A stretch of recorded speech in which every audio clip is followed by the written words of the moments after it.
საღამოშიდობისა, დღეს ორშაბათია და რუსთავი 2-ის ღამის ეთერშია გადაცემა სპორტ ტაიმი, რომელსაც რუსთავი 2-ის ეთერში წარმოგიდგენთ თბილისი 2015 საორგანიზაციო კომიტეტი.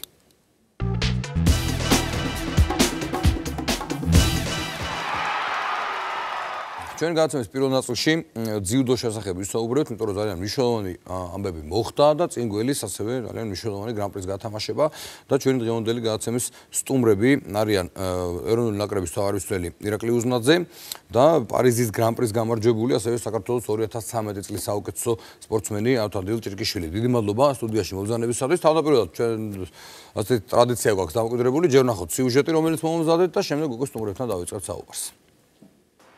Ძიუდო ახალგაზრდული ოლიმპიური ფესტივალის ერთ-ერთი ყველაზე მნიშვნელოვანი სახეობაა. სახეობა, რომელშიც საქართველოს ნაკრები მედლების ყველაზე მეტ რაოდენობას გეგმავს. ალბათ გასაკვირიც არაა, რომ თამაშების ინფრასტრუქტურის მზადება სწორედ შოთა ჩოჩიშვილის ძიუდოს აკადემიის სრული რემონტით დაიწყო. უახლოეს პერიოდში კი ეს დარბაზი ასეთ სახეს მიიღებს და ის ყველა საერთაშორისო მოთხოვნას დააკმაყოფილებს. ამ ეტაპზე მიმდინარეობს ძირითადი დარბაზის დემონტაჟი, რომელიც დამთავრდება თებერვლისთვის ბოლოს და ამის შემდეგ უკვე იწყება ძირითადი სარემონტო სამუშაოები, რომელიც მოიცავს უკვე ტრიბუნების მოწყობას, რომელიც მოეწყობა 500 მაყურებელზე. ასევე იქნება შიდა სარემონტო სამუშაოები, მოეწყობა საჯების ოთახები, მოეწყობა ასევე სამედიცინო ოთახები, მოეწყობა გასახდელები. ამ დარბაზში უნდა განთავსდეს 3 ტატამი. ანუ ეს იქნება მაყურებელის ტრიბუნა, ასევე მოეწყობა პრესისთვის, ტელევიზიისთვის და ასევე VIP სტუმრებისთვის ლოჟა. პრესის ლოჟა განთავსდება აგერ ტრიბუნების ზევით. VIP სტუმრებისთვის ლოჟა მოეწყობა მოპირდაპირ მხარეს. დარბაზის სრული რეკონსტრუქციის გარდა უკვე გადაწყვეტილია მისი მიმდებარე ტერიტორიის კეთილმოწყობა. აქვე განთავსდება კაფე-ბარები და იგება მისასვლელი გზები. ტერიტორიაზე მოეწყობა 50 კაციანი კაფე-ბარი. ასევე მიმდინარეობს მუშაობა მისასვლელი გზების, პარკირების. 2015 წლის აპრილის თვეში თბილისს ექნება განახლებული, ასე რომ ვთქვათ, ახალი ძიუდოს დარბაზი. ძიუდოს აკადემიის დარბაზი პირველია, სადაც სარემონტო სამუშაოები დაიწყო. თუმცა უკვე ცნობილია, რომ ფაქტობრივად პარალელურ რეჟიმში დაიწყება სხვა ინფრასტრუქტურული პროექტების განხორციელება. ამაში ქალაქის მერიასთან ერთად სახელმწიფოც აქტიურად იქნება ჩართული.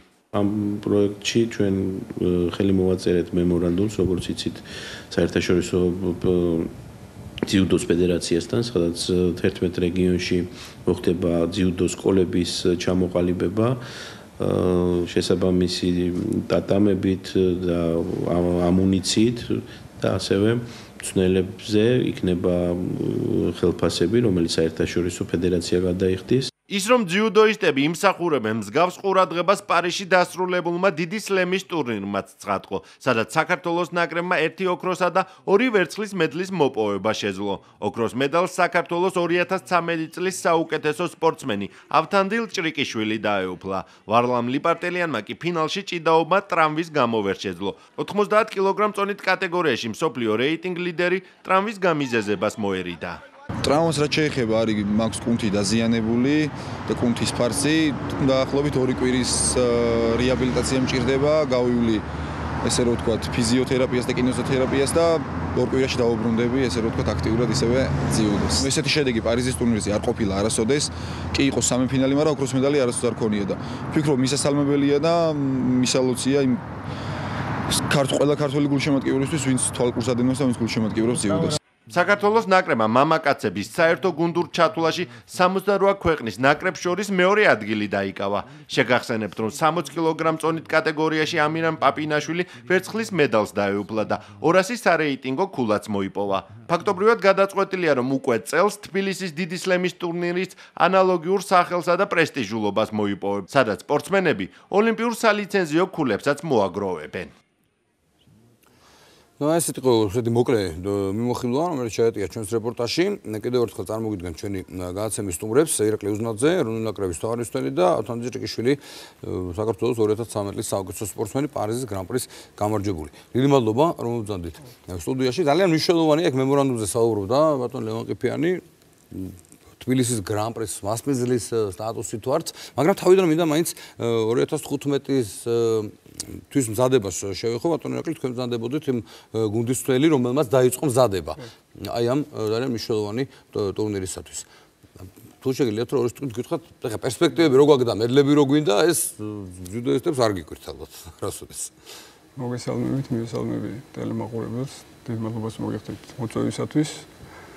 2015 წლის ოლიმპიური ფესტივალი ჩვენი ქვეყნისთვის დიდი გამოცდა და დიდი პრესტიჟი იქნება. რა თქმა უნდა, ყველა მომართულია იმისკენ, რომ ამ ფესტივალმა კარგად ჩაიაროს და იმედია, რომ საქართველოს დაიმკვიდრებს იმ წამყვან ქვეყნებს შორის ადგილს, რომლებიც ასეთ პრესტიჟულ ტურნირებს წარმატებით ატარებენ. ეს რაც შეეხება საორგანიზაციო საკითხს, ხოლო სპორტულ კუთხით ძიუდო აქ იქნება დატვირთული და ლომის სტილი. წარმატებისა ისევ ძიუდოზე უნდა მოვიდეს. ეს ჩამოყალიბდა ბოლო წლებში. მესამე წელია ეს პროგრამა ხორციელდება. პირველ წელს მე ვიყავი ამ პროგრამის ხელმძღვანელი და მინდა თქვა, რომ ძალიან კარგი თაობა მოდის და იმედის მომცემი თაობაა. ეს ასაკობრივი ჯგუფი თავიდან ძიუდოსთვის ახალი ხილი იყო, იმიტომ რომ ეს ასაკობრივი ჯგუფი ძიუდოს ფედერაციაში არ იყო და აქედან გამომდინარე ახალი ნაკრები ჩამოუყალიბეთ ერთ წელიწადში ფაქტიურად შევქმნით როგორც ბიჭებში, ასევე გოგონებში ნაკრები საკმაოდ სტაბილური და დინამიური იქიდან გამომდინარე, რომ მაინც ასაკიდან გამომდინარე ცვალებადი ასაკია. დღეს ხელმძღვანელობს ამ ასაკობრივ ჯგუფს თამაზ კარიაული, საკმაოდ გამოცდილი და წარმატებული მწვრთნელი. მას გვერდზე ძალიან კარგი კოლექტივი უდგას.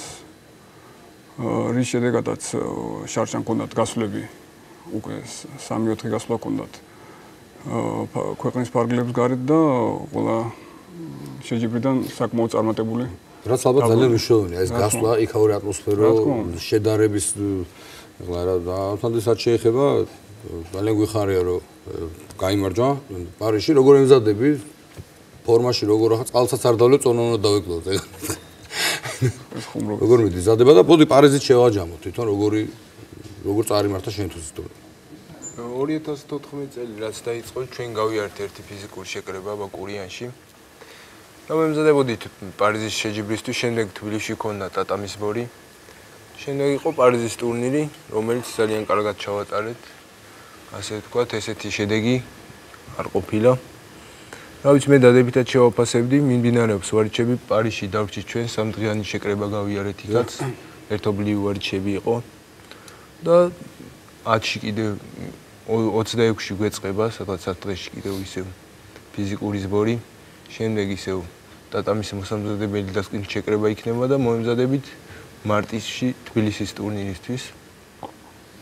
ასე ვაგრძელებ, რადგან შემდეგ ევროპა მოხდეს და თბილისის ჩვენ რაც შეეხება სპორტსმენებს არ ვაკლებთ არც დას და ძალიან შეკრული გუნდია, მწვრთნელები ყველა გვერდში გვიდგენან, მეგობრული გუნდია, მთლიანად ექიმები ესენ სულყველანი, აი სულ ერთი ოჯახი ვით ანუ რა და შედეგიც ჩემი აზრით აქედან გამომდინარე. გვიხარია ერთმანეთის ყველაფერი. ძიუდოს საუბარი არის ხომ რთული, იმიტომ რომ უბრალოდ ინფორმაციას თუ მივასწრით, როგორ უნდა მოეზოდოთ, ასე შემდეგ. წარმატებები არის სახეზე წლების განმავლობაში. რაც შეეხება თვითონ ამ ტურნირის მასპინძლობას, თქვა ეს მემორანდუმი გაფორმდა, ბატონი ვიზერიც იყო ჩამოსული. ძალიან დიდი პასუხისგებლობაა. პირველად არ მასპინძლობს ახლა თბილისში თქვა ესეთი დონის ტურნირებს, მაგრამ ყოველ შემთხვევაში აი ამისთვის მზადების გეგმა როგორი არის, თქვენს რო გითხრათ, ნაკრების. ნაკრები ამ ტურნირის განსაკუთრებულად ემზადება, იმიტომ რომ ეს ტურნირი მოგეხსენებათ ტრადიციული კი, მაგრამ ამ დონის ტურნირი როცა გადაკეთდა გრან-პრით პირველად ვატარებთ და აქაც მოთხოვნებიც სხვანაირია და ჩვენ სხვა დატვირთვით უდგებით ამ შეჯიბრს. ეხლა როგორც ავტომატ თქვა, მივდივართ 26-დან ბაკურიანში გვეწყება ფიზის მომზადება, ხოლო შემდეგ 10 მარტიდან ლეიბზე გავივლით ტექნიკურ-ტაქტიკურ მზადებას. ეს შეჯიბრი გამოირჩევა იქიდანაც, რომ და ის ორმაგაც სასიხარულოა, იმიტომ რომ შემდეგი წლიდან ეს მოგცემს ოლიმპიურ ლიცენზიების გულებს და ჩვენ ბიჭებს წაადგებათ იქიდან რომ მაინც sakუთარ კედლებში უფრო ადვილია მონაწილეობა ვიდრე გასვლით, იმიტომ რომ ხრივ ხო მეორე ხრივ პასუხისმგებლობა რა თქმა უნდა, მაგრამ პასუხისმგებლობა პირიქით აორმაგებს მობილიზაციას და ჩვენ ბიჭებს მობილიზაცია და გამარჯვებისკენ სწრაფო არ აკლიათ და იმედია რომ იმ დონეზე გამოვალთ რომ ჩვენ გულშემატკივრებსაც და ქვეყანასაც კიდევ ვასახელოთ. ასე აუცილებლად მინდა გუშინდელი დღე გავიხსენო 16 ფებრუარს 2 ოქრო მოიპოვეს საქართველოს ნაკრებმა 2 ოქრო მოიპოვა ევროპის ღია კონტინენტური თასი ავსტრიაში ობერვარჩში ჩატარდა და ზებედა რეხუიაშვილმა და ზვიად გოგოჭურმა გაიმარჯვეს განსაკუთრებით სასიამოვნო იყო რეხუიაშვილის წარმატება 23 წლის გახდა და ჯილდო საკუთარ თავს და ჩვენს დიდი საჩუქარი გავიკეთა სხვა შორის ასეთ ტურნირზე პირველად იჭიდავა ამ ცხვირის ტრავმის შემდეგ ეხლა მინდა შემოადგა ამ წონაში პირველად იჭიდავა ხო ესეც ცოტა ისე წონის ცვალებადობას რაღაც გარკვეული პრობლემებთან არის ხოლმე ხო დაკავშირებული ეხლა სხვა ყველა წონა სპეციფიკური ხასიათი აქვს ყველა წონას აქედან გამომდინარე ზემოთაწევა რთულია მაგრამ ზებედამ და გადალახა ეს ბარიერი მაგრამ ეს არ ნიშნავს იმას რომ ის 90-ში გადავიდა ის ისე 73-ში გააგრძელებს ასპარეზობას უბრალოდ ეს იყო მას უნდა ეჭიდავა პარიზის ტურნირი და მიიღო ტრავმა წინადღით ვეღარ გაემგზავრა პარიზში და გადავწყვიტეთ რომ ავსტრიაში ეჭიდავა 91 კილოში. ნუ მიაღწია წარმატება. მიაღწია და ძალიან შტამბეჭდავად ეჭიდავა მანაც და გოგოჭურმაც და გაახარა. დაბრუნდებიან მე მათ დეტალურად გავესაუბრებით ალბათ უფრო შტაბეჭდილებებზე და კიდე აი ბოლო კითხვას დაგისვათ კონკურენცია რამდენად არის წონებში. მე ხა ბევრია ხო? ჯუდოისტი ხო ბევრია საქართველოში. ფეხბურთელები ცოტა ყოსო ვიძახით ხოლმე და მოჭიდავები მე მგონი ბავშვებიც რამდენად აქტიურები არიან მშობლები ამაზეც რო გითხათ რამდენად დადის ბევრი ბავშვი სურვილს გამოთქვას ჯუდოზე სიარულს. რა თქმა უნდა აქტივობა ბევრია და კიდევ უფრო ბევრი იქნებოდა რომ სათანადო პირობები ყოფილიყო რეგიონებში და თუნდაც თბილისში ჯუდოს დარბაზები აკლია ქალაქსაც და თვითონ ქვეყანასაც თუ უფრო მეტი ხელშეწყობა იქნება და უფრო მეტი დაფასება ჯუდოში ჩადებული ყოველი თანხა იქნება თუ ყურადღება იქნება ჯუდო პირიქით ათმაგად დაუბრუნებს მასში იყავით დარწმუნებული. რაც შეეხება კონკურენციას, ფაქტიურად ახლა კონკურენცია თითქმის ყველა წონაშია. განსაკუთრებით მინდა გამოვყო მაინც 73 კილოგრამში, სადაც უკვე 3 წამყვანი მან ჯუდოისტმა მოიყარა თავი, ეს არის შავდათუაშვილი, რეხუიაშვილი და ტატალაშვილი. და ვნახოთ, კონკურენციის შედეგად ხარისხი იზრდება და იმედია რომ ამ შემთხვევაში ასე იქნება. დავთადილ წლის ოგოსტის სპორტსმენი გახდით, გრან-პრი მოიგეთ. თქვენი მიზნები, ასე ვთქვათ, რა არის? უახლოესი. რა ვიცი, ვაპირებ რომ რაც 2013 წელს ვერ მოვიგე რაღაცის გამო იმის მოგებას. აი ნუ წინა წელს პარიზის ფინალი წავაგე, წელს მოვიგე. სოფლიოს ფინალი წავაგე 2013-ში. და ჩემი ოცნება თუ რაც ქვია, ის არის რომ სოფლიოზე პირველი ადგილი ავიღო და გავაუჯობესო ჩემის. და ოლიმპიური ჩემპიონობა. და ოლიმპიური ჩემპიონობა რა თქმა უნდა, მაგრამ ის ნაბიჯ ხო, თავისი დრო. 2016-ია, იქამდე ჯერ ბევრია გასაკეთებელი და მე ვთვლი რომ ჯერ თუ პატარა რაღაცა შედეგი მაქვს თუ რაც არის, ეს ჩემთვის არაფერი არ არის და ჯერ არაფერი არ მაქვს გაკეთებული, ანუ ყველაფერი წინ მაქვს 22 წელი, 23 წლის ხვდები ახლა და კიდე დიდი ხანი ვაპირებ, ვიჭიდაო და რა ვიცი, სანამ შემეძლება გავახარო. პირველ რიგში ჩემი თავი და საქართველო მთლიანად და ჩემი გულშემატკივარი. მე დაწუნებული ვარ დიდი წარმატებები ელის არა მარტო ავთოს, არამედ ბევრ მისი თაობის 2013 წელს საჯერმა წაგვართვის ოქროს მედალი. ეხლა დავამტკიცეთ კიდევ ერთხელ რომ ის მსოფლიო ჩემპიონობა ავტოს ეკუთვნოდა და არა იმ ფრანკს. აქ აღსანიშნავია რომ ავტომ ფინალში გადასასვლელიც და ფინალიც ძალიან სერიოზულ მოწინააღმდეგეებს მოუგო. ბოლო ოლიმპიურ ჩემპიონს და ბოლო მსოფლიო ჩემპიონს ეს ორმაგაც სასიხარულოა. აგრეთვე ლიპარტელიანმაც გადასასვლელი დაიზიანა ფეხის კუნთი, მაგრამ მას ჰქონდა იმხელა мотиваცია, რომ ის შეხვედრა დაამთავრა წარმატებით, და ფინალშიც უნდა დაჭიდაობა, მაგრამ ჩვენ არ აღარჩავთვალეთ საჭირო და აღარჩავთვალეთ რისკი გასარისკად იქიდან გამომდინარე, რომ თვითონ ენდომებოდა. კი, თვითონ მქონდა იმხელა мотиваცია და იმხელა შემართება, რომ უნდა ეჭიდაო. თან 4-ჯერ აქვს მოგებული მაგ კორეელზე და 2 კვირის ადრე მოუგო ევროპა-აზიის ჩემპიონატი იყო პირველად ჩატარდა ეს. იცი და აი საჯებზე ვიბილავ, აი გვახსოვს ყველას, ნახეთ ვისაც მოუყვნენ ასე შემდეგ. რაღაცა მაგის მოგვარების ხო არის არა ბერიკეტები ჩვენი საჯები ბერნი რო იყვნენ თორე მოვერიდებიან და ასე შემდეგ. ეგ ყოველთვის მუდმივად არის ხოლმე და ჩვენც გვინახავს. ეხლა ეს არ არის მონაყოლი რომ თქვა რომ აი ხა თავს იმართლებს ვინმე. ჩვენ გვინახავს რეალურად რაც ხდებოდა და ვინც ელემენტარულად ერკვევა წესებში ყველა ხედავდა იქ შესაბამისი კომენტარის თანხლებით რაც ხდება. აი როგორ შეგვიძლია ეს რომ მოვაგვაროთ, ცოტა უფრო სერიოზულად რომ მიუდგეთ ალბათ ამ საქმეს. იმიტომ რომ თქვენი შრომა, სპორტსმენების შრომა იყრება წყალში. საერთაშორისო ფედერაცია ახლა ეძებს გამოსავალს იქიდან გამომდინარე რომ მიდის ცვალებადობა ახლა უკვე ადრე არ იყო დაშვებული კამერით ნახვა, ახლა დაუშვეს კამერით ნახვა. ოღონდ ცუდი ის არის, ადრე 3 საჯი იყო და ახლა 1 დატოვეს, ცოტა ეს ვერ არის. ხო, ეგ უფრო დინამიური სპორტია და ახლა ყველა კუთხიდან რთულია, კი დაინახო რა თქმა უნდა. რთულია და ეს ცენტრალური საჯიც ნერვიულობს იქიდან გამომდინარე რომ რომელი კუთხიდან მიუდგეს ძალიან რთული შესაძლებელია. აქედან გამომდინარე იმედია რომ ოპტიმალურ ვარიანტში არჩევენ და ისეთ იმას გამონახავენ რომ სპორტსმენი და სპორტსმენის შრომა არ დაიკარგოს. ნუ ადამიანი ყველა ცდება, მაგრამ მინიმუმამდე უნდა იყოს დაყვანილი ალბათ სამხელა შრომა და ქვეყნის ინტერესი დგას და რა ვიცი, სამხელა შრომა დგას ამ ყველაფრის უკან. კარგი, დიდი მადლობა მინდა მოგახსენოთ, წარმატებები გისურვოთ. ჩვენ გადაცემის პირველ ნაწილს ამით დავასრულეთ, გადაცემის მეორე ნაწილში ფეხბურთსა და რაგბის შესახებ ვისაუბრებთ. ალბათ.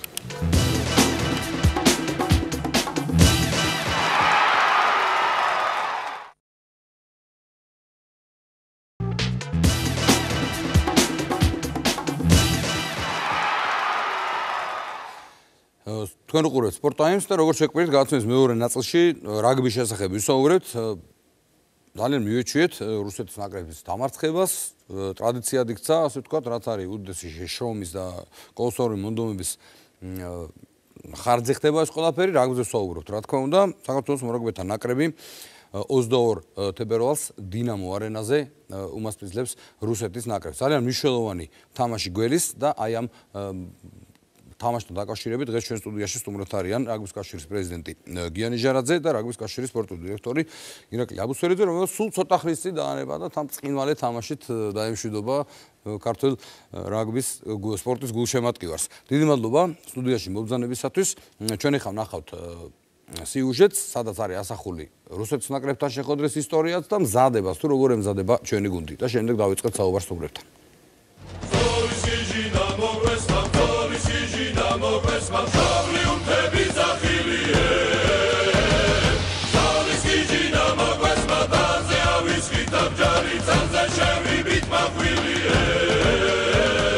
ხუთმეტი მოგება, ერთი ფრე და ერთი წაგება. სწორედ ასეთია საქართველოს-რუსეთის ურთიერთშეხვედრების სტატისტიკა. საქართველოს ნაკრები ისტორიულ მოწინააღმდეგესთან მხოლოდ ერთხელ 1993 წელს დამარცხდა. მას შემდეგ ბორჯღალოსნების უპირატესობა თვალში საცემია. ფრე 2002 წელს დაფიქსირდა. თბილისში ეროვნულ სტადიონზე ჩატარებული შეხვედრა 12-12 დასრულდა. ამ დრომდე კი გუნდებს 3 მატჩი ჰქონდათ გამართული. სამივე შემთხვევაში ბორჯღალოსნებმა შეძლეს წარმატების მოპოვება. ორჯერ საკუთარ მოედანზე 29-20 და 12-6, ერთხელ სტუმრად 25-23. კიდევ ერთი ისტორიული გამარჯვება საქართველოს ნაკრებმა 2010 წელს თურქეთის ქალაქ ტრაბზონში მოიპოვა. საქართველოს რუსეთს შორის არსებული დაძაბული მდგომარეობის ფონზე რაგბის საერთაშორისო ფედერაციის გადაწყვეტილებით შეხვედრა თურქეთის ქალაქში ჩატარდა. ტრაბზონამდე კი ქართველები პრინციპულ მეტოქეს 8-ჯერ შეხვდნენ, 8-ვე დაპირისპირება ბორჯღალოსნების გამარჯვებით დასრულდა.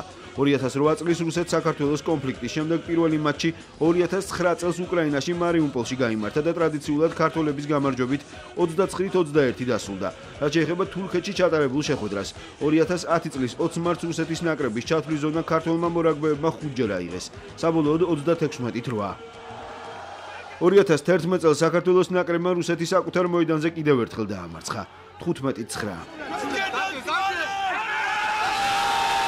2012 წელს კი სარეკორდო სხვაობა დაფიქსირდა. რიგით მე-14 გამარჯვება ქართველმა მორაგბეებმა თბილისში იზეიმეს. მიხეილ მესხზე გამართული მატჩი მასპინძელთა სრული უპირატესობით წარიმართა. ბორჯღალოსნებმა მეტოქე 46 ბურთიანი სხვაობით გაანადგურეს. 46-0. საქართველოს-რუსეთის ბოლო სარაგბო დაპირისპირება 2013 წელს სოჩში გაიმართა. ამჯერად 14 ბურთიანი სხვაობა დაფიქსირდა. 23-9. რუსეთის ნაკრებთან რიგით მე-18 დაპირისპირება საქართველოს ეროვნული გუნდი ერთ-1000-ის მიმდინარე გათამაშების ლიდერის რანგში ხდება. მილტონ ჰეიგის გუნდმა მოახლოებული შეხვედრისთვის მზადება დღეს არასრული შემადგენლობით დაიწყო.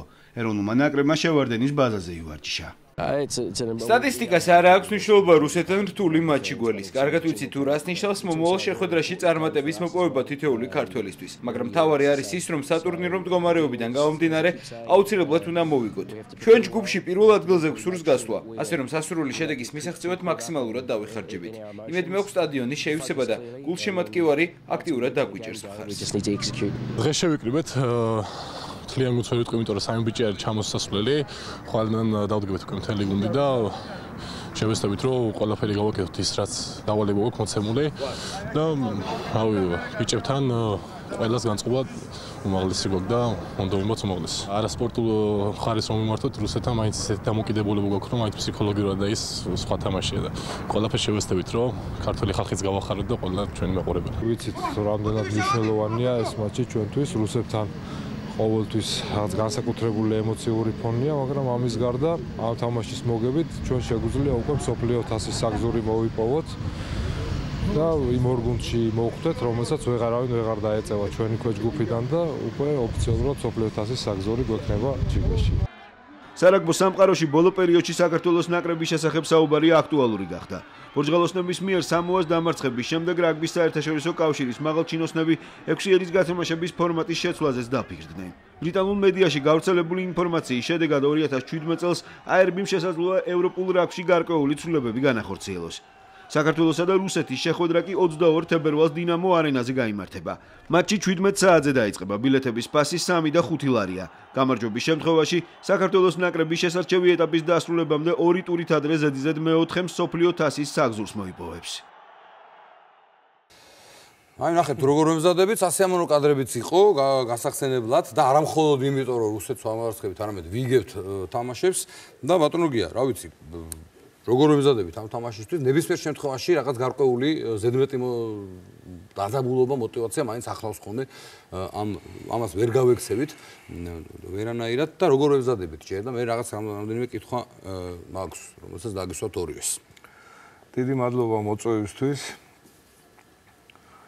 ვემზადებით ჩვეულებრივად ეხლა, ახლავს რასაკვირველია გარკვეულწილად ეს დაძაბულობა, თუმცა არა ჩვენი გამოისობით, ჩვენთვის ეს არის ერთი რიგითი თამაში უნიშნელოვანის ტურნირში, რომელსაც ქვია 1000-ის წლევანდელი გათამაშება, რომელსაც მსოფლიოს საკვალიფიკაციო დატვირთვაც აქვს. ბიჭები ემზადებიან, შეიკრიბნენ. მე ვფიქრობ, რომ გეგმიურად და კარგად მიდის ყველაფერი. თამაში ადვილი ეხა როგორ ვთქვა ეხა არ იქნება ალბათ ადვილი თამაში ემოციებიდანაც გამომდინარე თუ ჩემ პირადი აზრი გაინტერესებს მიმაჩნია რომ ჩვენ უკეთესი გუნდი ვართ და ლოგიკური იქნება თუ გავიმარჯვებთ მაგრამ წინასწარ ჩვენ არასოდეს პროგნოზებს არ ვაკეთებთ რა იქნება ორთაბრძოლა იქნება უდაოდ ძალიან სერიოზული ორთაბრძოლა და ჩემი ღრმარწმენით თუ ბიჭები თავარია ჯამთელად იყოს ყველა ეს არის მთავარი და თუ ყველაფერს შეასრულებენ, რისი გაკეთებაც მათ იციან და შეუძლიათ, ვფიქრობ, რომ სანერვიულო არ უნდა გქონდეს, თუმცა მაქსიმალური კონცენტრაცია დაგჭირდება უდაოდ და გულშემატკივრების მხარდაჭერა რაც მთავარი. ხო, აი ეს ამაზეც მინდა კითხვა დავსვათ იშვიათად, რომ ხა ეროვნულ სტადიონზე ვითამაშოთ, ხო? იშვიათად. ამ შემთხვევაში არის ეს გადაწყვეტილება მიღებული. მე არ ამგონია, რომ ეხლა ხალხი არ მოვიდეს და ასე შემდეგ. რამდენად იცვლება ირაკლი ვთქვათ გარემო მორაგბეებისთვის ამ ხელა სტადიონზე როცა თამაშობთ? ეხლა გითამაშებთ ბევრჯერ და იმიტომ გეკითხებით კონკრეტულად ეს. ჯერ დიდი პატივია ხა დინამოზე თამაში, იმიტომ რომ მაგისთვის კეთდება, რომ გულშემატკივრებმა უფრო მეტი გაამხნევოს ჩვენი მოთამაშეები, ჩვენი ეროვნული ნაკრები და რა ვიცი, ძალიან დიდ სტიმულს და ძალას გვუმატებს მათი შეძახილი და გვერდში დგომა და იმედი მაქვს, რომ კიდე დაგვაფასებენ ამ ერთხელ და კიდე მოვლენ და გვიბალეში გულშემატკივრობას გაუწევენ ჩვენ ნაკრებს. წინა ორ თამაშს მინდა უსვებელად შევეხო.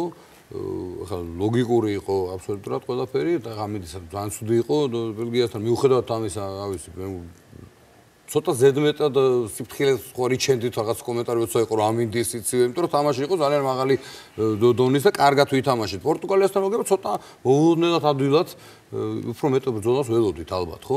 აი ამ კუთხით რა ხდება გულში ხა რაღაცა სათამაშო სქემები რაღაც ახალი თუ ყოველთვის ვითარდებით ვიცი და მე ესე მივდივართ თანამედროვე რაკს მივსდევთ.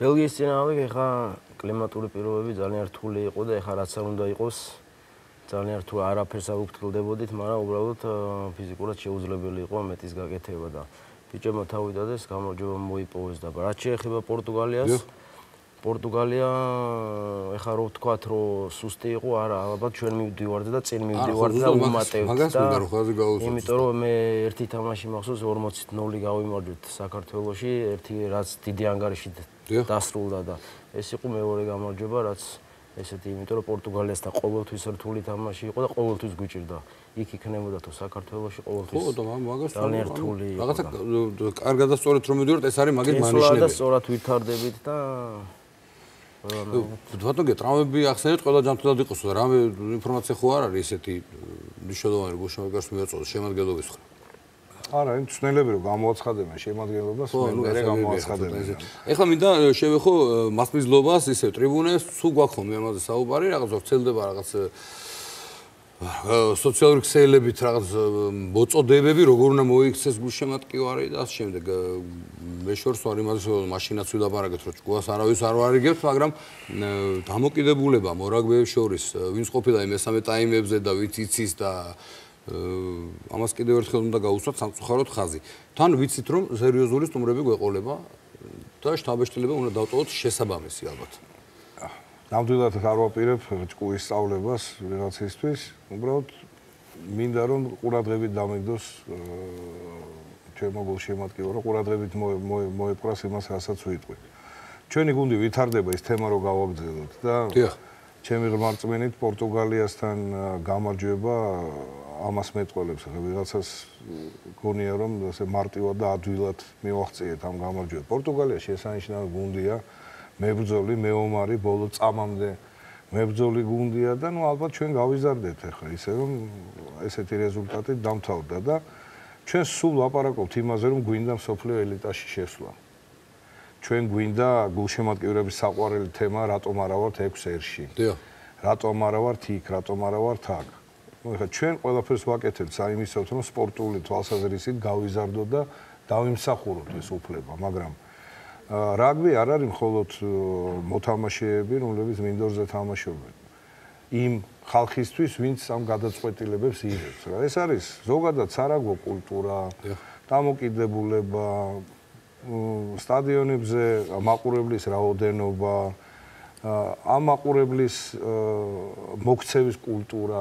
რაგბი ძალიან ისეთი სახეობაა სპორტის, სადაც უამრავ დეტალს აქვს მნიშვნელობა და მე მინდა მოვახსენოთ ჩვენს გულშემატკივრებს რომ ამ თამაშს დაესწრება ჩვენი საერთაშორისო ფედერაციის პრეზიდენტი ბატონი ბერნა ლაპასე ძალიან ბევრი სტუმრები იქნებიან ახლა არ ვიცი მართალ გითხრათ რამ გამოიწვია ესეთი ინტერესი მაინც და მაინც ამ თამაშმა მაგრამ გაჯობია ჩამოდის ეს ხალხი და ჩვენ სიამოვნებით უმასპინძლებთ და ძალიან ყურადღებით დააკვირდებიან არა მარტო სპორტულ პერიპეტიებს მოედანზე არამედ ატმოსფეროს მოედანზე და ასე შემდეგ მე მეც არაფერს არ ვიტყვი და მე ჩვენ ქართველები ვართ და სტუმართ მოყარეობა და სტუმრის მიმართ დამოკიდებულება სისხლში გვიზის და მე მესმის იმ ხალხის გადასარევად ძალიან კარგად მესმის პოლიტიკური თვალსაზრისით მაგრამ ჩვენ ახლა იმ გენერლებს ხარ ვეთამაშებით არა ვეთამაშებით ბიჭებს ღირსეულ კაცებს ძალიან ღირსეულ კაცებს ჩვენი ბიჭების მეგობრებს რომლებთანაც ომი მიდის მოედანზე, თორე მოედნის მიღმა მრავალწლიანი მეგობრობა აკავშირებს, მაგრამ დაგვიჯერეთ რომ ძალიან ღირსეული ბიჭები არიან. ბატონო, იმის შესაძლებლობა რომ აგვისტოში პირველი ისინი იყვნენ, ვინც თქვენ მოგმართეს და მხარში დაგიდგენ იმის დროს, ზედმეტია უკვე ბანალურად იქცა ეს თემები ბანალურად. ასე რომ მხარდაჭერა იქნება მოსვლაში პირველ რიგში და ჩვენი ნაკრების მხურვალე მხარდაჭერაში მე ესე მგონია და პირიქით თუ ჩვენი ინფორმაციით ჩამოდიან გულშემატკივრები რუსეთიდან ვეტერანების მთელი ჯგუფი ჩამოდის, რომლებიც ჩვენ ვეტერანებთან თამაშს გამართავენ და ერთად მივლენ სტადიონზე. პირიქით, ალბათ უნდა მოვეფეროთ მათ, იმიტომ რომ ისინი მოდიან ნამდვილად მეგობრული გზნობებით აქ და არა სამტროდ. და ვისთანაც გვაქვს სამტრო, ნუ ეგ სხვა თემა არის რა. და ბიჭები გააგრძელებენ თავის ტრადიციას, ეცდებიან და ეს კიდე სიხარული არის ყველაზე მთავარი. შეძინონ ჩვენ ქვეყანას. გასაკვირველი. პატივი უნდა უცეთ. შემატკივრეთ ბიჭები ყველაფერს იზამენ, საიმისოთ რომ სტადიონზე მოსული ხალხი და მთელი საქართველო კიდე ერთხელ გაახარონ. მე მაგაში ეჭვი არ მეპარებ. და ეხლა ეგ ცხრილი მიდევს, სადაც შეიძლება ჩვენ მოვხვდეთ, ამაზე ბევრი საუბარია, ზელანდიასთან არ გვითამაშია, არჩე ყველა ნათამაშები გვაქვს. რა ვიცი, მე როგორ ვკითხოთ ეხლა, სად გირჩევნია, თქვა ადგილი, პირველ ადგილს დაკავებისთვის ვითამაშებთ, ხო, ცხადია ჩვენთან. ნუ აქ არის ვარიანტები, თქვა C ჯგუფი, ახალი ზელანდია, არგენტინა, ტონგა, ევროპის პირველი გუნდი, აფრიკის. ხო, ნუ პირველ რიგში ნუ ირაკლი დაამატებს მე ეს ჩვენი ცხოვრების წესია ეხლა, საერთოდ რაღაცა გარიგებული თამაშები და ამას მოვიგებ იმას. არა, გარიგებული არა, მაგრამ სტრატეგი რაღაც ხო შეიძლება ვთქვათ. თუნდაც სტრატეგიულად. ბატონია, რო იყოს ძალიან სუსტი ჯგუფიც C, სადაც შეგვეძლება გასვლა. მაინც არის ზავთო. არ ვიზავთ არასოდეს, იმიტომ რომ ჩვენი საქმე არის თამაშის მოგება. რა თქმა უნდა. და ჩვენი გულშემატკივრის გახარება. ეხლა ჩვენ რუსებთან რო წაგვეგო ბოლო მსოფლიო ჩემპიონატის წინ გავდიოდით ბევრად უკეთეს ქვეჯგუფში. და რა გვექნა ეხლა? წაგვეგო ეხლა ამ რუსებთან და უკეთეს არა რასაკვირველია. ეხლა სუფთა პრაგმატული თვალსაზრისით ისე დაემთხოვა ჩვენ აქ ემთხოვა ჩვენ აუცილებლად უნდა მოვიგოთ პირველი ადგილი. აგიხსნით რატომ? იმიტომ რომ თუ ჩვენ ვიღებთ პირველ ადგილს, ვიგებთ ამ 1000 და შესაბამისად პირველ ადგილს, ხვდებით C ჯგუფში სადაც არიან ახალი ზელანდია, არგენტინა, ტონგა და აფრიკის მეორე გუნდი, ალბათ სავარაუდოდ ნამიბია. მეორე თუ პირველი ძველი? ნუ სამხრეთ აფრიკაც აფრიკაა. ხო, დიახ. ასაგებია, ხო? ეხლა ამ ვარიანტში თეორიულად ჩვენ ერთი გამარჯვება გვაქვს აფრიკის გუნდთან. თეორიულად უნდა მოვიგოთ, ხო, ყველანაირი ლოგიკით.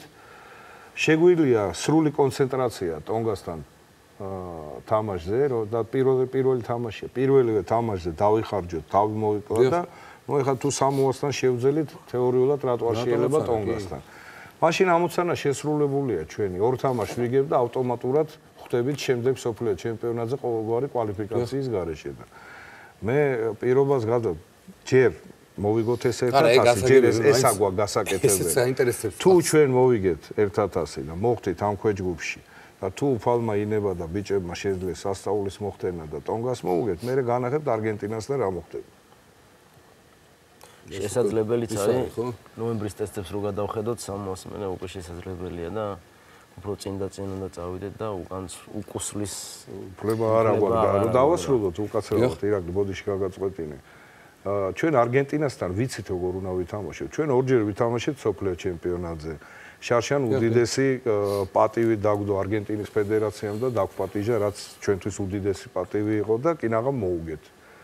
კინაღამ ძალიან ცოტა დაგვაკდა, რომ მოგვეგო ამ გუნდისთვის და აქედან გამომდინარე ჩვენ ვიცით და ვფიქრობ, რომ ძალიან კარგი თამაში იქნება და ახალ ზელანდიასთან თამაში არის ნებისმიერი მორაგბის ოცნება. შეიძლება ისე დაამთავრო შენი კარიერა. აი ირაკლი უკეთესად იტყვის. როგორ დაწყდება გული? ხო. არა, გული არ დაწყდება, მაგრამ ვეღარ ითამაშებს იმიტომ დაწყდება. ხო, უამრავ ვიღაცას დაწყდა და ეხლა წარმოიდგინეთ რა შანსი ეძლევა საქართველოს ნაკრებს რომ ითამაშოს სოფლიოს საუკეთესო გუნდთან, ასე რომ პრაგმატულადაც ჩვენ მოხდა ისე რომ გარდა იმისა რომ ჩვენ ესე ცხოვრობთ და ჩვენი წესია და თან გვინდა მოგებისთვის უნდა ვითამაშოთ, პრაგმატულადაც გვაწყობს რომ აი ამ ქვეჯგუფში მოხდეთ. თან აქვე გაუსვათ ხაზი იმას რომ რუსებისთვის ძალიან მნიშვნელოვანი თამაში ეს სატურნირო თვალსაზრისით, ასე ვთქვა და ისინი ყველაფერს გააკეთებენ. ამიტომ კიდევ ერთხელ გულშემატკივარს უბრალოდ თხოვოთ რომ მოვიდეს. არ მგონია პრობლემა იყოს. ირაკლი იტყვის ახლა რომ არ არის რუსები ესეთი ანუ რუსებს რაც შეეხება თავზადებენ და ყოველთვის ახლა ფიზიკურად ძალიან მოწინააღმდეგე იყო და ყველაფერს გააკეთებენ, რომ თან ახლა წლების მანძილზეა და ამათაც იმედი მაქვს და ყველას იმედი გვაქვს ჩვენი ტრადიცია გაგრძელდება. და რაც შეეხება გულშემატკივარს მინდა ევთხოვ ახლა გიამას თქვა რომ ჭუის დარიგების თვალსაზრისით არ ვიძახი და თხოვნა ახლა წლების მანძილზე 13 წელია რუსეთის წინააღმდეგ თამაშობდი და ჩვენ ჰიმნზე და რაღაც შეურაცხყოფა ყოველთვის პატივს გვცემდნენ და ხალხს უყვარს საქართველოს და საქართველოს ნაკრები და ამიტომ ჩემი თხოვნა იქნება რომ ერთ-ერთი ჩვენი იმ განვითარებისთვის რაც გიამ თქვა რომ საერთაშორისო ფედერაციის თავკაცი ჩამოდის და ამიტომ ყველაფერში მარტო მოგება და წაგება არ არის. ყველაფერს აქცევენ ყურადღებას და ამიტომ პატივი უნდა უცეთ ჩვენ მოწინააღმდეგეს და ასევე ჩვენ ბიჭებს და უნდა გავამხნევოთ ერთი თხოვნა ეგ იქნება ჩემი. ანუ ხანს გავუსვათ იმას რომ ჩვენს მორაგბეებს არ სიამოვნებთ, როცა მათ მეტოქეს გულშემატკივარი აყენებს შეურაცხყოფას პირიქით. იმიტომ რომ ეს არის სარაგბო ტრადიციის უხეში დარღვევა. არადროს არ ყოფილა უხეში დარღვევა და არ ხდება ეგეთი რამ სოფლიოში. ბოლო კითხვას დაგისვათ ბატონკია. ჩვენი გულშემატკივარი მოიქცათ ისეულად, მოვიგეთ გავედით პირველზე, მოუგეთ ტონგას, მოუგეთ აფრიკის გუნდს, აი მერე რამდენად უახლოვდებით იმ ჩვენ სანუკვარ ოცნებას. 6 ერში მონაწილეობას. რამდენად მნიშვნელოვანი არის ეს? რა ხო შეიძლება ხა ამაზე ლაპარაკი, იმიტომ რომ ბევრს აინტერესებს მართლა და ამაზე საუბრობენ. მინდა გითხრათ, რომ ჩემდა გასაოცრად ბოლო 3 კვირის განმავლობაში სამა თუ არ მეშლება ძალიან ცნობილმა სარაგბო ток-შოუმ მიუძღვნა თავის გადაცემები, აი ზუსტად ამ თემას. BBC-ზე იყო. არა მარტო და უფრო და უფრო მეტი ხალხი და ეს ხალხი ვინ არიან ახლა ირლანდიის ყოფილი კაპიტანი, ვიღაც ცნობილი მორაგბე, ძალიან ცნობილი კომენტატორი, ვიღაც ცნობილი სპეციალისტი, რომ აბა რა ხდება ერთი, რატო არ არის საქართველოს ამ 6 ერში? რა იტალია რომ მივიღეთ, გახსოვთ? აი ნახეთ ხო გაამართლა რა როგორ ვითარდება. ანუ ეს ლაპარაკები არის, მაგრამ მე კიდევ ვიძახი 6 ერი ეს არის კომერციული ტურნირი. კარგია რომ დაიწყეს ლაპარაკი, იმიტომ რომ ადრე თუ გიან ეს მოხდება. მე არ ამგონია რომ მოხდეს უახლოეს 2-3-4 წელიწადში. არ ამგონია, იმიტომ რომ დიდ ფულთან არის დაკავშირებული და ესე მარტივად ვერ შეელევიან ამ ფულს. მაგრამ ეს მოხდება და ჩვენი საქმე არის სპორტული თვალსაზრისით დავიმსახუროთ, ეს დაუმტკიცოთ მათ. ეს პროცესია, ჩვენ სულ ვითარდებით. ბატონო, გერსმიაში რომ სპორტული თვალსაზრისით დამსახურებული გვაქვს უკვე და რა ვიცი. სპორტული თვალსაზრისითაც გვისაუბრენ, ისინიც ამბობენ ამას. ამბობენ კი ბატონო, მაგრამ უფრო პოლიტიკურად ვერ შევდივართ. ჩვენ უფრო თვითკრიტიკულები ვართ, აი როდესაც ჩვენ დავიწყებთ სისტემატურად შოტლანდიის დამარცხებას, იტალიის, აი ეს ორი გუნდია ხო, ნუ გემოვნების ამბავი ალბათ, მე ვფიქრობ რომ უფრო შოტლანდიაა ჩვენი, ასე ვთქვათ, საკბილო უახლოეს მომავალში ზოგს გონია რომ იტალია, მაგრამ ჩვენ არ შეიძლება ვიმსჯელოთ ამაზე, მაშინ როდესაც 4 წელიწადში ერთხელ ვეთამაშებოდით აქამდე. ეხლა დავიწყეთ ხო, უფრო ხშირად და ხშირად ვთამაშობთ კარგ გუნდებთან. ეს ახალი ეტაპია. ეს ეტაპი რამდენიმე წელი გაიზრდება. ჩვენ უნდა ვითამაშოთ ამერიკელებთან, კანადელებთან, ტონგასთან, სამოასთან, ფიჯისთან, იაპონიასთან და წელიწადში ერთხელ ერთ კარგ გუნდთან. და რაღაცას წავაგებთ, რაღაცას მოვიგებთ, მაგრამ დონე ჩვენი და ხარისხი გაიზრდება უდაოდ და აუცილებლად დადგება ეს დღე. მე აი ამ დღეს ვხედავ და მე ვიცი ზუსტად რომ ეს მოხდება და არც თუ ისეთ შორეულ პერსპექტივაში მინდა გითხრათ. მშვიდობა იყოს, მხარდაჭერა იყოს ფინანსური და მორალური ქართული რაგბის და ჩვენ გვერწმუნეთ რომ ვიცით როგორ უნდა განმოვითაროთ რაგბი ისე რომ აი სანუკვარი ოცნება ავისრულოთ. კარგით. წარმატებებს გისურვებთ, სიზღა დამჩენია. ჩვენ კიდევ ერთხელ შევხვდებით თამაშამდე ერთმანეთს პარასკევს. კარგად ტრადიციულად დასტილი შუა დღეში რაგბების სტუმრობა. გიანი ჯერაძე რეკლამის ფერდზე ჩვენი დამავიწყდა ჩვენი მორაგბეების სახელით მინდა მიულოცოთ ყალბურთელებს გამარჯვება. ძალიან მნიშვნელოვანი უსურო წარმატება თურქეთში განმეორებით მატჩში. ძუდოისტებს მიულოცო წარმატებები და ყველას ჩვენ კოლეგებს და ყველამ მინდა იცოდეს რომ ჩვენ ფეხბურთელებს, ხელბურთელებს, მოჭიდავეებს ყველას რომ ჩვენ ყველას წარმატება გვიხარია და ვოცნებობთ, როდესაც 6, 7, 8 სახეობა საქართველოში დაასწრებს ერთმანეთს იმაში თუ ვინ უფრო გაახარებს ქართულ გულშემატკივარს. ასე რომ ჩვენგან დიდი პატივისცემა მინდა გადავცემ მათ. ბატონო, დიდი მადლობა. გიანი ჯარზე, რეკლამის ვერძე იყო ჩვენი გადაცემის ტურები, წარმატებებს გისურვებთ და გულშემატკივრს ველოდებით ტრიბუნებზე.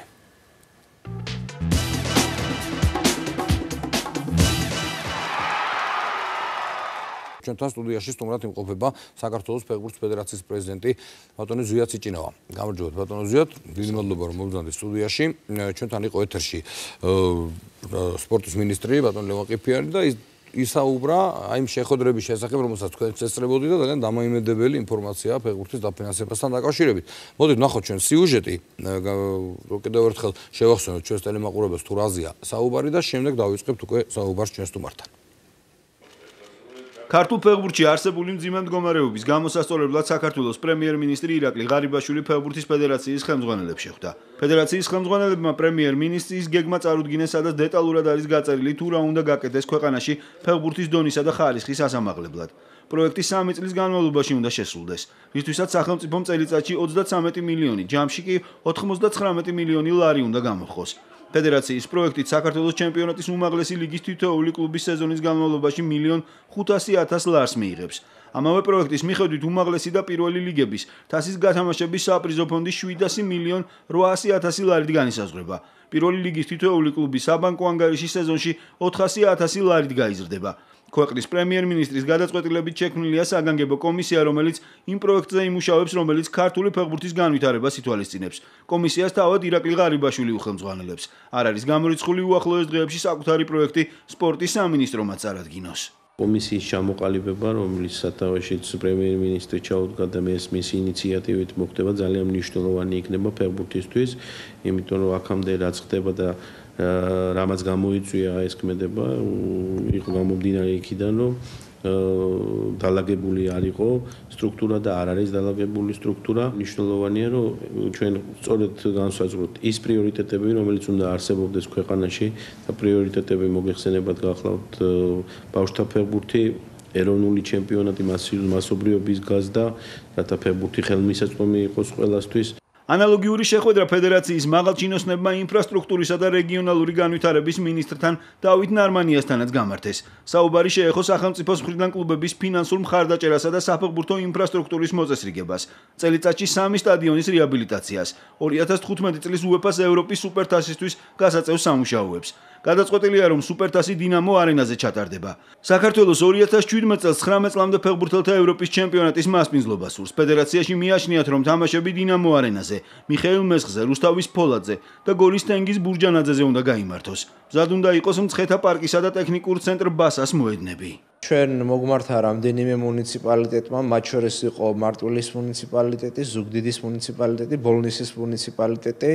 ჯერჯერობით გადაწყვეტილება მივიღეთ მხოლოდ ერთთან დაკავშირებით, ეს არის მარტვილის მუნიციპალიტეტში მოედნის მშენებლობასთან დაკავშირებით, თუმცა ცალკეული სამართლებრივი საკითხები არის და საზუსტებელი და უახლოეს დღეებში დაზუსტება. გარდა ამისა, ჩვენ გვაქვს გარდამავალი პროექტი, რომელსაც სპორტის სამინისტროსთან ერთად ვაკეთებთ, ეს არის წყალტუბოში სტადიონის მშენებლობა. საპროექტო დოკუმენტაცია თითქმის მზად არის და წელს გაზაფხულზე გვინდა ჩვენი ქვემდებარე სახელმწიფო სამშენებლო კომპანიის მეშვეობით დავიწყოთ მშენებლობის პროცესი. ფედერაციის პროექტის მიხედვით 3 წლის განმავლობაში ქართულ ფეხბურთში მოთამაშეების ჩათვლით 4000 ადამიანი დასაქმდება და კლუბებში როგორც მენეჯმენტის, ასევე მარკეტინგის საკითხები მოგვარდება. მე ვფიქრობ, რომ პირველ რიგში იმისთვის, რომ გაჯანსაღების პროცესი დაიწყოს, უნდა აუცილებლად სერიოზული დიაგნოზი დაესვას, თუ რა მდგომარეობაშია დღეს ქართული ფეხბურთი, რა მიიყვანა და გაანალიზება და მოხდეს შეფასება იმ პროცესების, რაც ბოლო წლებში იყო ქართულ ფეხბურთში. იმიტომ რომ რაოდენიმე პარადოქსული არ უნდა იყოს, ის გუნდი, ვინც ამ მდგომარეობამდე მიიყვანა, მე ვფიქრობ, ფეხბურთის ფედერაციის მენეჯმენტს, მათ აქვს სწორედ დღეს პრეტენზია იმისა, რომ ფეხბურთი შეიძლება ახალი ინიციატივები გაითავისონ რაღაცნაირად და ისევ მოვიდნენ მენეჯმენტში. ეს არის ფედერაცია, რომელიც ყველას ამისა გამლესაც კი უკიჟინებდა, რომ ჩემპიონატის ჩატარება თავის თავზე აიღოს, როგორც კი დაინახეს, რომ შეიძლება ფული გამოჩნდეს და რესურსები მისცა, რომ ჩემპიონატი აღორძინდეს ფეხბურთელს, ახლა აქვს პირიქით პრეტენზია იმისა, რომ კვლავ მათ მართონ და არა მარტო ეს ჩემპიონატი, ამათ შემდგომში ფეხბურთის. მე ვფიქრობ, რომ უნდა მოხდეს პირველ რიგში სწორი ანალიზი და რაც ყველაზე მთავარი არის დეფიციტიც არის, ეს არის ნდობა, სამართლიანობა და პროფესიონალიზმი. სახელმწიფოს ექნება კონტროლის მექანიზმებიც, იმისათვის რომ კლუბებისთვის გაცემული თანხა მიზნობრივად დაიხარჯოს. ამ შემთხვევაში ფედერაციას კლუბებისთვის მისაცემ ფულთან შეხება არ ექნება. ისინი სახელმწიფოსგან გამოყოფილ თანხებს პირდაპირ ხაზინიდან მიიღებენ. ჩვენი პასუხისგებლობა, რაც გაგვაჩნია, რომ მე თქვენ ფულს ხარჯავ, სახელმწიფოს ფულს ხარჯავ, კონტროლი არანაკლებია და არც პასუხისგებლობა. ისე რომ ქართული ფეხბურთი ჩვენს ბევრს რამეს ვაკეთებთ და ზრუნავთ. სიამოვნებით შეხვდებოდით ჩვენც აუცილებლად პრემიერ-მინისტრთან იმ პროექტთან დაკავშირებით, რომელიც ჩემი არის სახელმწიფო კლუბებზე არის გათვლილი და გათვალისწინებული, მე ვფიქრობ, ზედმიწევნით ზუსტად წაადგებოდა ყველას და მინდა აღნიშნო, რომ ყველა თანახმა არის ამ პროექტის განხილვაზე. რეალური განვითარებას მე ვფიქრობ სტუდენტური ლიგა, რომელიც არის ფუძალში 32 გუნდიანი მხარდაჭერა ჭირდება. დღეს სასკოლოში 80 სკოლა არის მზად რომ გამოვიდეს და ფუძალის ლიგა ითამაშოს. მიდის ჩემპიონატი დევის ირაძის მემორიალი, თასი დაიწყება 32 გუნდიანი ჩემპიონატზე მიდის მუშაობა, 4-თა ფინალი ჩატარდა 2018 წლის ევროპაზე მიდის მუშაობა ფეხბურთის ფედერაციასთან ერთად აქტიურად. მე ვფიქრობ, ეს არის რეალური განვითარების გეგმა. თუ სახელმწიფო ჩაერთვება აქტიურად, ამაზე კარგი არაფერი არ იქნება. გადაწყვეტილია ეროვნული ნაკრების მთავარი მწვრთნელის ხელფასის საკითხიც. ფედერაციამ პრობლემა მარტივად მოაგვარა. მწვრთნელს თანხას თავად გადაუხდის. ქეცბაია და მისი თანაშემწეები 30%-ით ნაკლებ ანაზღაურებას მიიღებენ. თანხა სრულად 2014 წლის დეკემბერში დაიფარება. სპორტის სამინისტრო კი ქეცბაიას ხელფასზე მიღებული დანაზოგი ჯამში 2.400.000 ლარით ფედერაციის თხოვნითვე უმაღლესი ლიგის 12 კლუბს დააფინანსებს. ესეთ სიტუაცია ზოგადი მიმოხილვა იყო. ახლა ჩვენი გადაცემა არ არის საფეხბურთო, ასე ცოტა შეზღუდული ვარ დროში და აქედან გამომდინარე რაღაც კონკრეტულად რომ ვისაუბროთ ბატონ ზვიად. იყავით თქვენ ამ შეხვედრებზე და თქვენი შთაბეჭდილებაც გვინდა რომ გაგვიზიაროთ. იდეა არის ძალიან კარგი, დაფინანსების, ამხელა ინვესტიციების ჩადების. იქ რაღაც კონკრეტულ თანხებზეც საუბრა ბატონ ლევან ყიფიანმა, რამდენად ისეთი სტაბილურია სიტუაცია და როდის დაიწყება ამ ყველაფრის განხორციელება და კონკრეტულად რა ნაბიჯებით. კიდევ ერთხელ მოვესალმები მაყურებელს.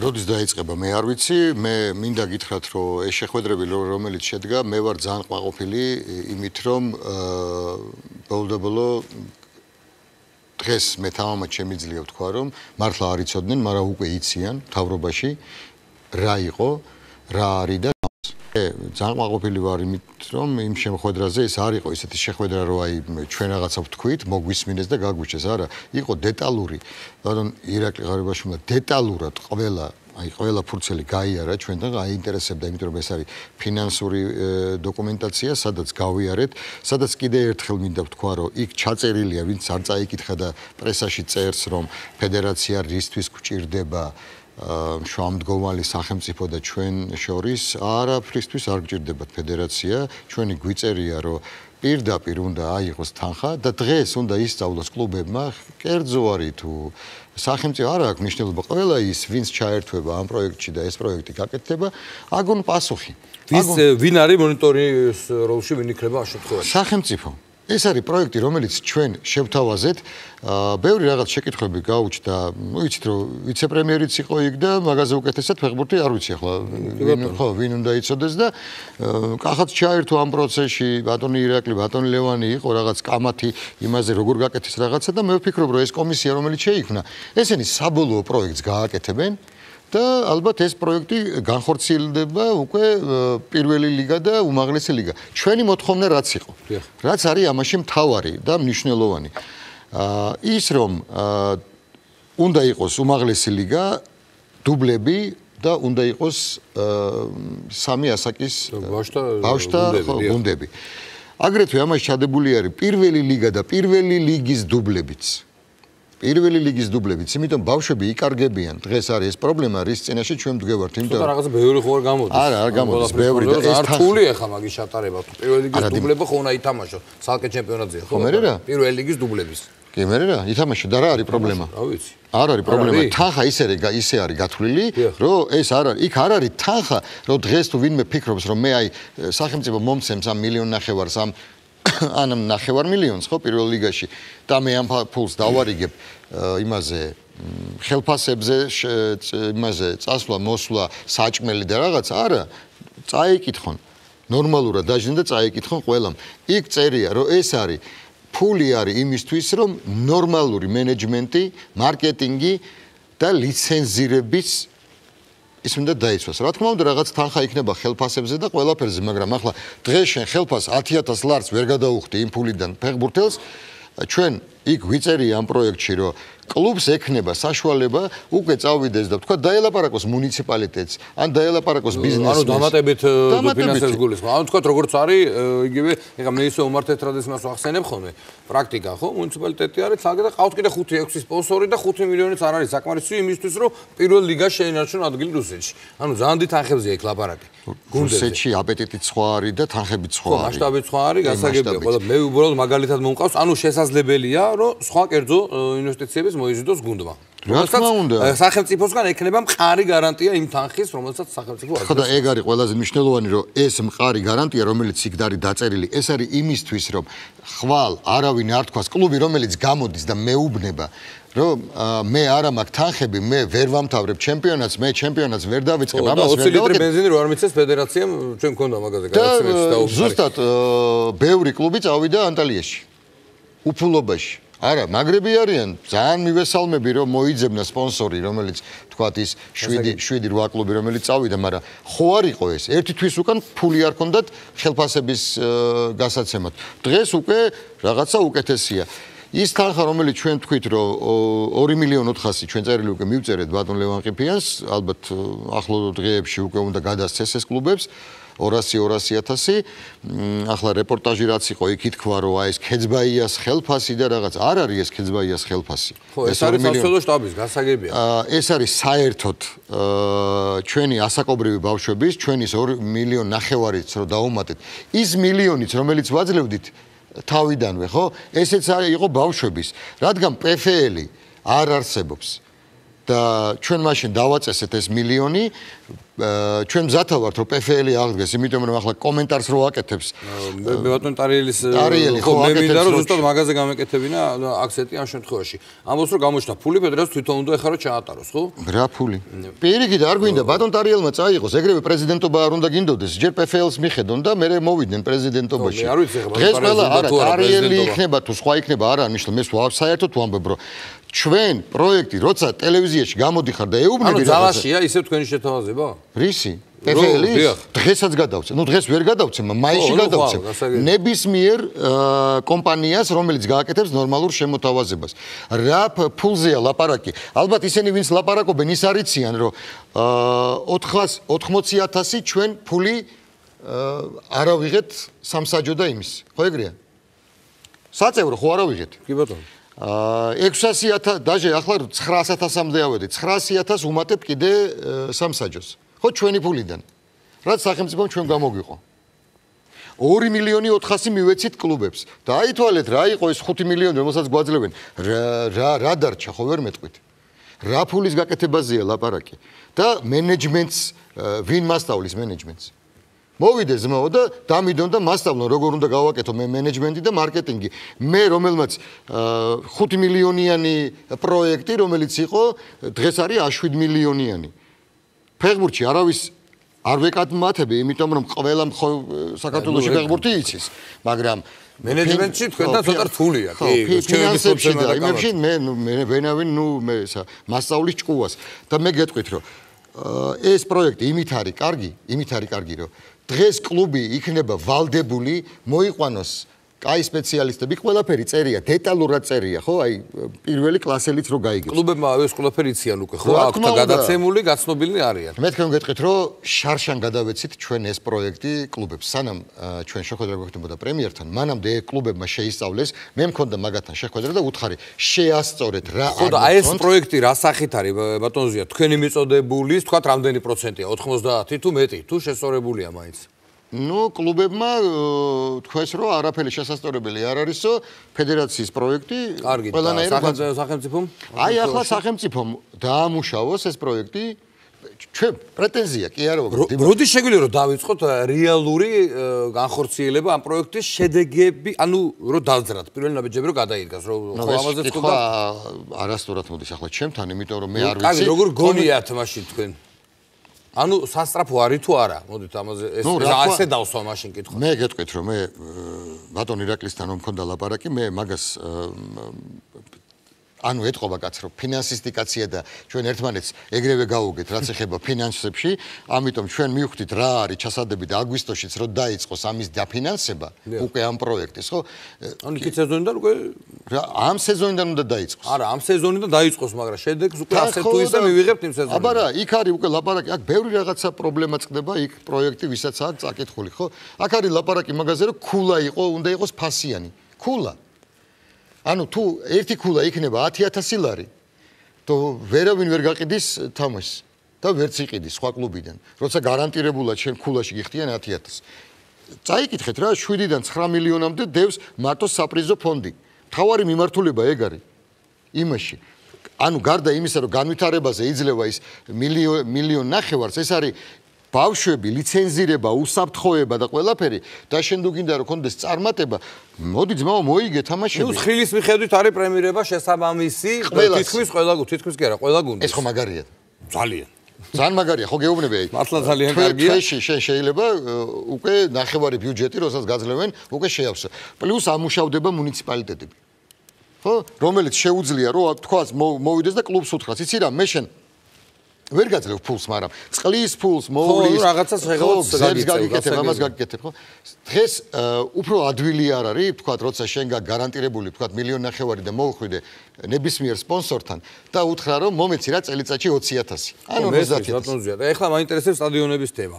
შედის ეს თქვათ კლუბის ვალდებულება, სტადიონების რეაბილიტაცია და მოწყობა, თუ ეს კიდე სალკე დამატებით ბონუსის ეს უკვე იყო შემდეგი შეხვედრა, ბატონ დავით ნარმანიასთან, რომელიც ჩვენ გავიარეთ და მართლა გეუბნებით, ჩვენ დავიწყეთ 3 კაცი ვიყავით, დავით ნარმანია, მე და რეზი არველაძე და მე უკვე რო დაიწყო ეს პროცესი, ბატონმა დავიდმა დაუძახა თავის მოადგილეებს და ძალიან მაგარი შეხვედრა შედგა და ძალიან კარგად გავიარეთ, იმიტომ რომ რაც თქვათ ბატონ ირაკლიმ ჩვენ გადავაგვიმისამართა ბატონ დავითთან, ეს იყო ის პროექტი თქვენ გახსოვთ 3 სტადიონი წელიწადში. დიახ. სუპერკაპი 2015 და ის სადაც ჩვენ ვღებულობთ 2017-ში ევროპის ფინალი საქართველოში. და ყველა ამ საკითხებზე გავიარეთ. გონი იქაც შეიქმნა ჯგუფი, რომელიც ჩვენ მზათავართ ჩვენი სალიცენზიო იმით, რომ გავიაროთ ყველაფერი. იქ მიდის ლაპარაკი, იცით 2015-ში რაც უნდა იყოს ეს ფანზონები და ყველაფერი არის. და გენერალურ რეპეტიციაზე ვიქნება მომავლისთვის. ეგ მაგფინალის მასპინძლობა. რა თქმა უნდა. და ეს არის და შემდეგი უკვე დღეს 17 სტადიონები აქ დინამო არენა, მიხეილ მესხი, თენგიზ ბურჯანაძე, რუსთავის ფოლადი, ხო ეს არის თქვენი გათვლა. კი, რა თქმა უნდა, სტადიონებს ჭირდება, ცხეთა პარკზეც არის ლაპარაკი, რომ მოზარდეს, იმიტომ რომ სავარჯიშო გჭირდება, კაიდონის სავარჯიშო. მაგრამ აქ იცით როგორ არის, მე ბატონ დავით ნარმანიასთან ჩვენ ეს გავიარეთ და ვილაპარაკეთ რაზე, რომ გორი საბოლოოდ ინფრასტრუქტურულად უნდა მორჩეს. ანუ მეორე მხარე უნდა გაკეთდეს. ტრიბუნების მეორე მხარე, განათება უნდა გაკეთდეს და რაც არის. იქ ბევრი არაფერია, იქ კაი მოედანია და კაი სტადიონი აშენდა, სათადარიგოც აქ კაის ხელოვნური. რუსთავში იყო ლაპარაკი მაგაზე, რომ ეს სტადიონი უნდა შეიცვალოს საფარი. ეს საფარი უნდა გადავიტანოთ და გვერდით ექნება უკვე სათადარიგო ექნება. უნდა მოვაწესრიგოთ გასახდელები და ისა სტადიონი თვითონ და უსაფრთხოების ირგვლივ მესხი პრაქტიკულად დამთავრებულია. დინამო არენა პრაქტიკულად დამთავრდება 2015-ში. თავისთავად ცხადია რომ დამთავრდება, იმიტომ რომ ჩვენ იცით რომ ახლა უნდა ბატონ რომან ფიფიასთან ერთად გამოვაცხადოთ უკვე ოფიციალურად UEFA-სთვის რომ სუპერთასი ჩატარდება იქ. იმიტომ რომ ჩვენთვის ძალიან მნიშვნელოვანია. მე გეტყვით რატომ გვინდა იქ რომ გავაკეთოთ? იმიტომ რომ ფასები რომელიც UEFA-მ ჩვენ მოგვაწოდა, ფასები არის ძალიან მაღალი. ანუ არის ფასები 30-დან 30-დან 120 როგორც არის ხოლმე რა, სტანდარტული პაკეტია. იქიდან გამომდინარე რომ ძალიან ბევრი გულშემატკივარია და თუ კაი გუნდები იქნება და ვფიქრობ რომ კაი გუნდები იქნება, ჩვენ გვინდა რომ უფრო მეტი ხალხი იყოს ჩვენი გულშემატკივარი, ხო? აი საქართველოს. ანუ მათი გუნდების გულშემატკივარი რაც ეკუთვნით იმ კოტის გარდა, ვთქვათ, დარჩეს ჩვენთვის მეტი ადგილი. კი, და რაზეა ლაპარაკი? სტადიონის სიდის მიხედვით არ იცვლება გუნდების ფინალისტი გუნდების გულშემატკივართა რაოდენობა, ხო? კი. იცვლება. ანუ უფრო მეტი ჩამოვლენ, უფრო დიდი სტადიონი. კი, რა თქმა უნდა, იქ, ჩვენ რამდენი დაგრჩება ადგილი, ვთქვათ? ნუ სავარაუდოდ ჩვენ რაც დღეს ვქვა გვაქვს უკვე მოლაპარაკება და რაზეც ვლაპარაკობთ UEFA-სთან 15-დან 20,000 ბილეთი გვინდა ჩვენ, ოღონდ როგორ გვინდა, რომ ვთქვათ რაღაცა ნაწილი იყოს ქართული ფასები შესაძლებელია? ხო და იმიტომ მაგაზე წავა ეგ დათმობაზე UEFA ეხა ნუ მაგაზე მივდივარ თუ ამ დიდს ვაკეთებთ. იქ არის უკვე მოლაპარაკება და რაღაცა ნაწილი ბილეთები უნდა იყოს ვთქვათ უფასო გასაგებია რომელიც უნდა დარიგდეს ვთქვათ იმ სკოლებს, ბავშვებს და კლუბებს რომელიც ვთქვათ უნდა დაესწრონ ამ პროცესს. გასაგებია. კარგი ბატონო, უნდა დავასრულოთ. სპორტაიმი ამით დასრულებულია. მომავალ ორ შაბათს შევხვდებით ერთმანეთს ნახვამდის.